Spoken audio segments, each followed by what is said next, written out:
প্রতিদিনের বলা কথা থেকে আরো একটা বাক্য আজকে আমি তোমাদের শেখাতে যাব। এই ধরনের বাক্যগুলো খুবই বেশি বলা হয় প্রতিদিনের কথায়, সেই কারণে এই ধরনের বাক্যগুলোকে কিভাবে ইংলিশে বলবে সেটাও শেখা দরকার। এখানে বাক্যগুলো দেখো, ওর সাথে আমার কথা বলিয়ে দাও। এই যে কথা বলিয়ে দাও, এই ধরনের বাংলা এক্সপ্রেশন দিয়ে বাক্য তোমরা সবাই বলো। তো এই বাক্যগুলোকে কিভাবে ইংলিশে বলবে সেটাই এই ভিডিও থেকে জানবে। আমি এখানে 5টা এক্সাম্পল রেখেছি এই ধরনের বাক্যগুলোকে ইংলিশে বলা হয় কিভাবে সেটা শেখানোর জন্য। আমি ওকে ওদের সাথে কথা বলিয়ে দিয়েছিলাম। আমি তোমাকে ওর সাথে কথা বলিয়ে দেব, খুব প্র্যাকটিক্যাল কথা।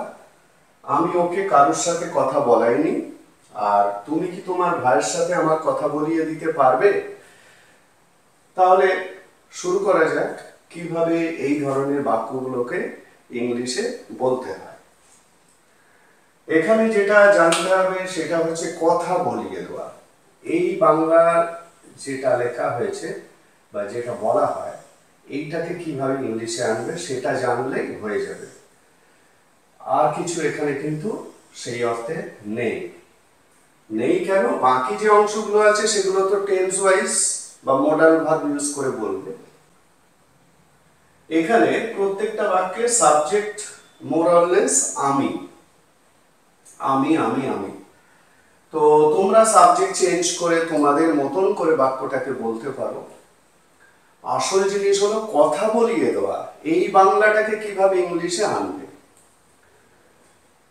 তো প্রথমে আমি সেন্টেন্স স্ট্রাকচারটা দেখাই, সেখানেই তোমরা বুঝে যাবে যে কথা বলিয়ে দেওয়ার জন্য ঠিক ইংলিশটা কি রাখতে হবে।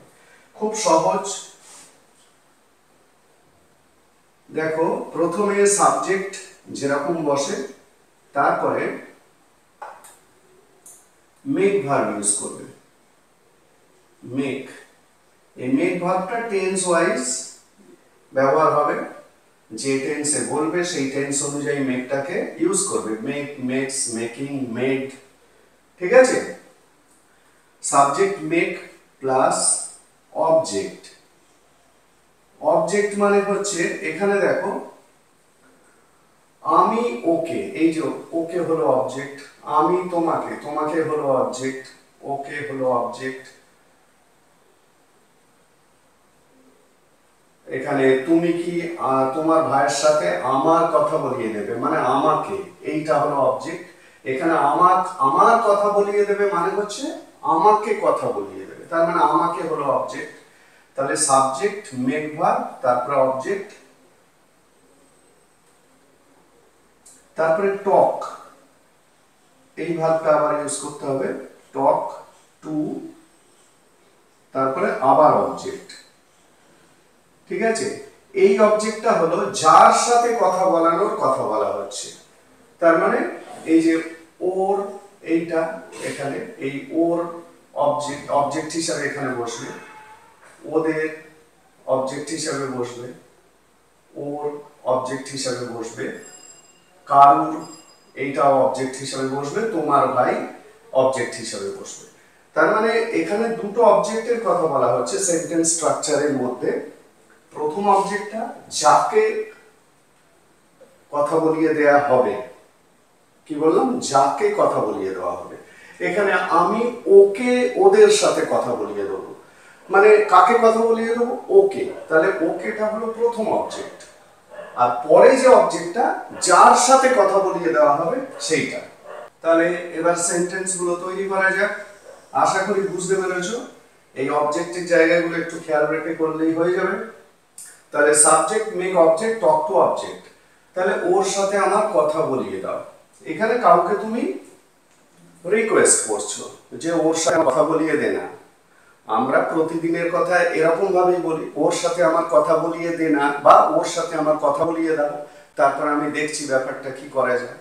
তো এই যে কথাগুলো আমি বাংলাতে বলছি, এইরকমই ইংলিশটাকে বলতে হবে, মানে ইংলিশে কিভাবে বলবে সেটাই না।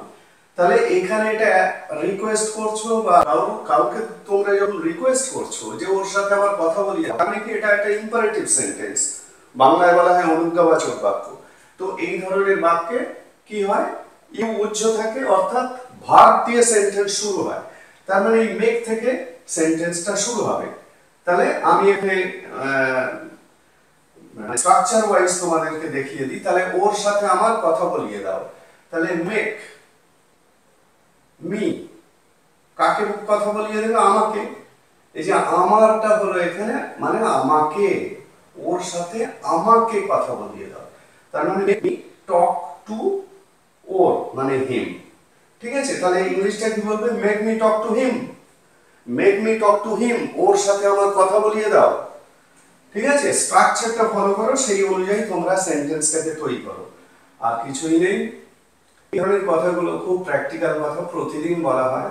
মেক, কাকে কথা বলিয়ে দেবো? আমাকে। তার মানে make me talk, make me talk to him, কার সাথে? না ওর সাথে। ঠিক আছে, এইটা হলো প্রথম অবজেক্ট, দ্বিতীয় অবজেক্ট। ক্লিয়ার? আশা করি বুঝতে পেরেছো। পরেরটা, আমি ওকে ওদের সাথে কথা বলিয়ে গিয়েছিলাম, এটা সিম্পল পাস্টে আছে। তার মানে মেক ভার্বটা কি হবে? মেড হয়ে যাবে, আর কিছুই না।